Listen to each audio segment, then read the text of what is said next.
Alors avant toute chose, bonjour, merci Bonjour. d'avoir répondu à notre invitation. Moi aussi, je suis heureux de pouvoir m'expliquer devant des gens et de leur dire la vraie situation, voilà, la vraie France. Oui, aujourd'hui, on estime que la métropole lilloise est l'une des agglomérations où il y a le plus de Roms en France. Malgré tout, cette situation, forcément, elle n'est absolument pas gérée, ou très peu. Aujourd'hui, la semaine dernière, on a parlé de l'évacuation du camp de l'île Sud, de la création d'autres camps. Vous êtes allé sur ce camp de la zone de la gare à Croix-Ouescal. Qu'est-ce qui se passe sur place? Là-bas, c'est la catastrophe. Quand j'y arrive, je suis débordé par les demandes. Ils ont faim, ils ont soif, et ils ont besoin de vêtements, ils sont dans la boue.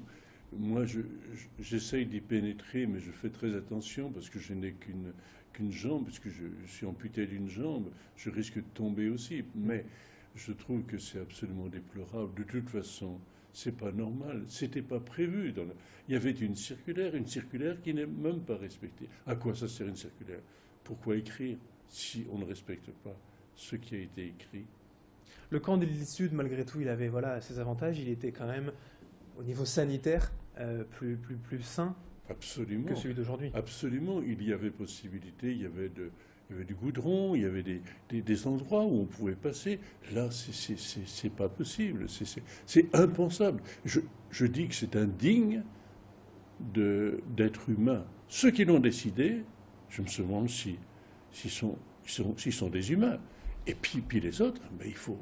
Quand je vois ces enfants, moi j'ai honte, je ferme les yeux, je me dis bon Dieu, qu'est-ce qui arrive? C'est pas possible. Nous sommes dans quelle civilisation, quoi? Aujourd'hui, vous êtes un personnage médiatique, pourrait-on dire, compte tenu de cette situation. Vous avez affaire aux politiques, aux responsables politiques. Qu'est-ce qu'on vous dit? Qu'est-ce qu'on vous promet? Les politiques ne veulent pas me voir. J'essaye, on me dit ben non, on n'a pas le temps. Alors je dis c'est quand même un peu dommage. Je suis prêtre, j'ai quand même quelque chose à dire. Non, monsieur, vous appelez monsieur. Vous savez, aujourd'hui, les prêtres, en dehors du réseau pédophilie, on n'a pas grand-chose à dire, surtout quand on défend l'humanité. Dernier rebondissement, si j'ose dire, dans ce dossier, sont les soupçons, voire les accusations de vol portées par le maire de Croix dernièrement, après la disposition donc, de ce camp. Ça aussi, ça vous fait réagir? Ah oui, moi j'ai été aumônier de prison, j'ai été aux assises, j'ai témoigné. Je dis, la présomption d'innocence est quand même importante. Mais là, avant même qu'on ait fait une petite enquête, de toute façon, ce sont les Roms. Peut-être, mais c'est pas sûr.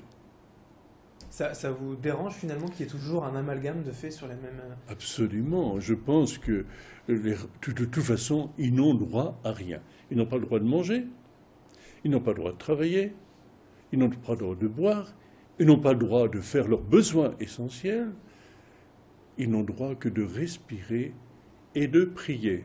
Parce que la plupart, la totalité de tous ces Roms, ce sont des chrétiens. Et chaque fois que je vais, Rachai, Alléluia.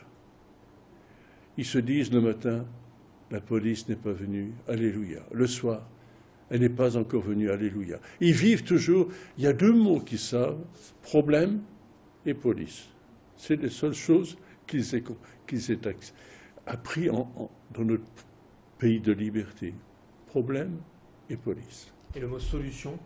Les solutions, c'est qu'on se mette autour de la table, mais pas simplement pour clore des dossiers, de toute façon, qui sont déjà écrits ou qui n'ont pas été écrits. De toute façon, pour moi, aujourd'hui, il y a une incurie, et c'est pas normal.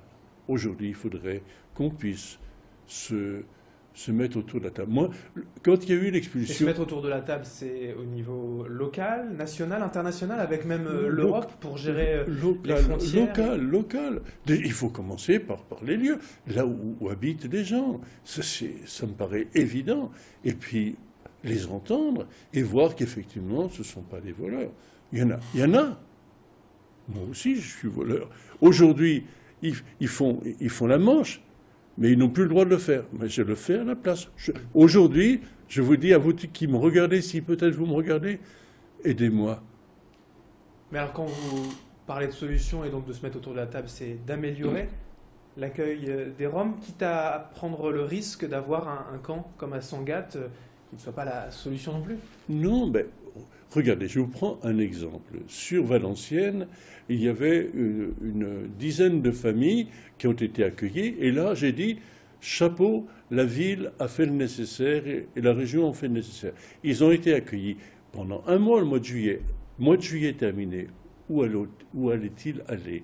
Eh bien, j'ai téléphoné au vicaire général du diocèse de Cambrai, Emmanuel, pour lui dire, Emmanuel, est-ce que tu... Il m'a dit, va voir le curé de Valenciennes. Et le curé de Valenciennes a dit, mais pourquoi pas les accueillir dans les locaux des presbytères? Et maintenant, il y a 4 familles qui vivent dans 2 presbytères. C'est facile, il y a beaucoup de maisons qui sont disponibles. Merci Père Arthur d'avoir été avec nous. Il est déjà temps de nous quitter. 10h06 sur Grand Lille TV. On était donc avec le Père Arthur pour parler de cette situation des Roms. Merci d'avoir été en notre compagnie. Merci, Julie. On y va.